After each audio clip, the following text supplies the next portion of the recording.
بانطونين بايس. مرحبا بكم في قصة جديدة من قصص الرعب. قصة اليوم بعنوان المرأة التي ظهرت في المرآة. يقال إن ليلى كانت فتاة تعيش وحدها في شقة صغيرة بعد أن انتقلت مؤخرا من مدينة لأخرى بسبب عملها الجديد.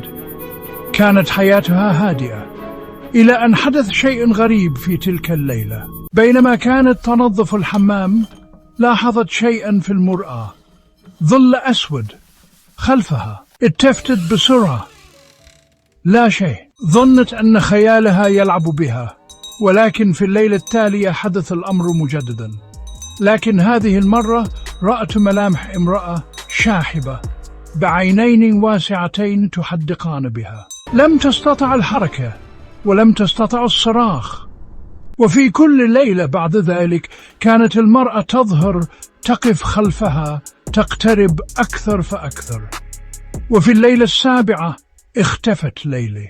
عندما دخل الجيران شقتها بعد أن انقطعت أخبارها لم يجدوا شيئا إلا مرآة مكسورة وعليها كتب أنا هنا دائما.